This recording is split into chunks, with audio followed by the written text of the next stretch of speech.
আসসালামু আলাইকুম, সবাইকে শুভেচ্ছা জানাচ্ছি। মাসুম মাহবুব। আশা করি প্রত্যেকে দেখতে পাচ্ছেন, শুনতে পাচ্ছেন। আমেরিকার ডিপ স্টেট অর্থাৎ শক্তির যে বলয়টি, তারা ইসরায়েলের চাপের কারণে নতি স্বীকার করছে। পাশাপাশি আমেরিকার টপ জেনারেলরা বলছেন এই যুদ্ধটা আমেরিকার জন্য ধ্বংস ডেকে আনবে। গোয়েন্দা সূত্রগুলো বলছে ইরান তারা তাদের সর্বোচ্চ যুদ্ধ প্রস্তুতি নিয়েছে এবং লং টাইম যুদ্ধটা করবে।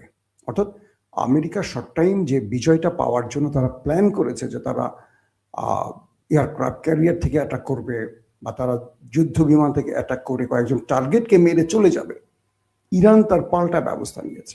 প্রত্যেকটা গুরুত্বপূর্ণ ব্যক্তি যারা আমেরিকার টার্গেট, তাদেরকে সরিয়ে ফেলা হয়েছে। বলা হচ্ছে কেউ কেউ ইরানের প্রতিবেশী দেশেও চলে যেতে পারে।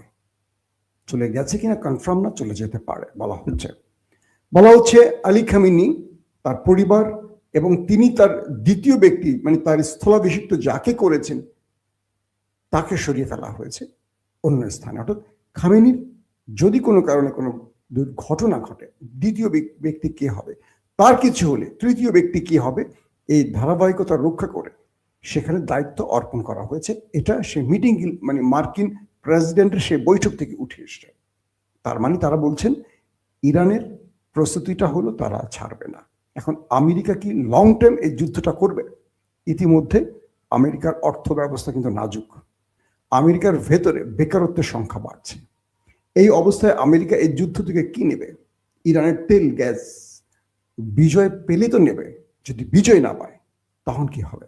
এখন তারা বলছেন যে আমাদের জন্য এটা সোভিয়েত ইউনিয়নের পরিণতি আসতে পারে। সোভিয়েত যেভাবে ভেঙে টুকরো টুকরো হয়ে গেছে, আমেরিকা তার পুরো পৃথিবীতে যে তাদের যে সুপার পাওয়ার বা সুপার পাওয়ারের যে ক্ষমতাটা ধরে রেখেছে, এইটা এই ধাক্কা ইরানের সাথে লড়াইতে এটা হারিয়ে যেতে পারে। কারণ ইরানে তারা পরাজিত হলে পুরো পৃথিবীতে তারা যে শক্তিটা তৈরি করে পুরো পৃথিবী কন্ট্রোল করছে, এই কন্ট্রোল তাদের হাতছাড়া হয়ে যাবে। এখন কয়েকটা গুরুত্বপূর্ণ খবর আরো আসবে। মার্কিন যুক্তরাষ্ট্র গত 3-4 দিন আগে আক্রমণ করতে গিয়েও আক্রমণটি করে নাই কেন? এই ব্যাপারে কয়েকটি তথ্য এসছে, গোয়েন্দা তথ্য এরকম যে আমেরিকা আক্রমণ করবে যে টার্গেটগুলোতে, অর্থাৎ তারা যে টার্গেটগুলো ঠিক করেছে। প্রথম আপনাদের মনে আছে ইরান ইসরায়েলের 12 দিনের যুদ্ধে প্রথম কয়েক ঘন্টা ইরানকে একেবারে ভেঙে চুরমার করে ফেলেছিল দখলদার দেশটি। তো এবারও তারা সেই টার্গেট ঠিক করেছিল যে কোথায় কোথায় তারা টার্গেটে আক্রমণ করবে, এবং এই আক্রমণের আগে ইরানের থাকা আকাশ প্রতিরক্ষা সিস্টেম বা ইরানের প্রতিরক্ষা ব্যবস্থাকে তারা আগে অকার্যকর করার চেষ্টা করেছিল। কিন্তু তারা ইরানের সেই সিস্টেমকে অকার্যকর করতে পারেনি।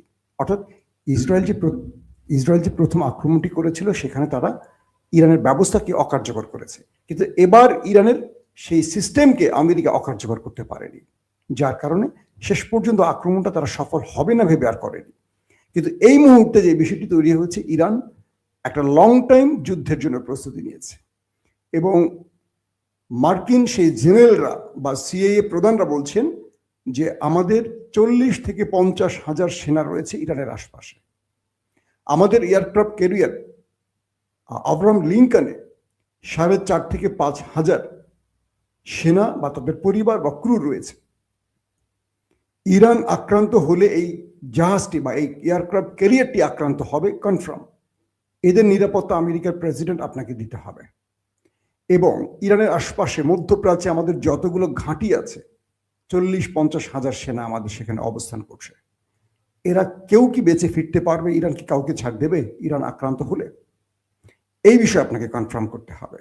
আপনি যে শর্ট টাইম যুদ্ধের প্রস্তুতি নিচ্ছেন, ইরান এই শর্ট টাইম যুদ্ধে পরাজিত হবে না। এটা ভেনেজুয়েলা না, এটা ইরান।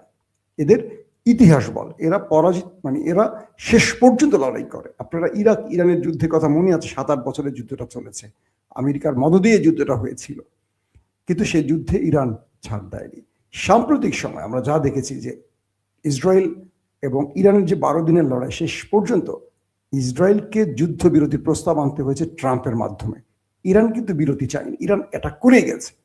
তো সবকিছু মিলে প্রক্সি বাহিনীগুলো, আশপাশের যে প্রক্সি বাহিনীগুলো আছে, ইয়েমেন, হিজবুল্লাহ, ইসলামিক রেজিস্ট্যান্স, আরো যারা আছে, এরা কিন্তু ইতিমধ্যে আধুনিক অস্ত্রশস্ত্র পেয়ে গেছে এবং ইরান এদেরকে ডিরেকশন দিয়ে রেখেছে যদি আমি আক্রান্ত হই তুমি একটা মধ্যপ্রাচ্যের আমেরিকান ঘাঁটিকে ঠিক রাখবা না, আক্রান্ত হলে গ্রিন সিগন্যাল দিলে প্রত্যেকটাকে তামা তামা করে ফেলবা। হ্যাঁ, আমেরিকা ইরানকে আক্রমণ করবে, ধ্বংস করবে, কিন্তু ইরান আমেরিকাকে ছাড়বে না। এখন আমেরিকার বিশ্লেষণটা হলো, এই লড়াই থেকে যদি আমরা কিছু না পাই, আমাদের লাভটা কি আসলে, আমাদের অর্জনটা কি? কিছু পেতে তো আমরা যুদ্ধে যাব, এখন কি করবে আসলে?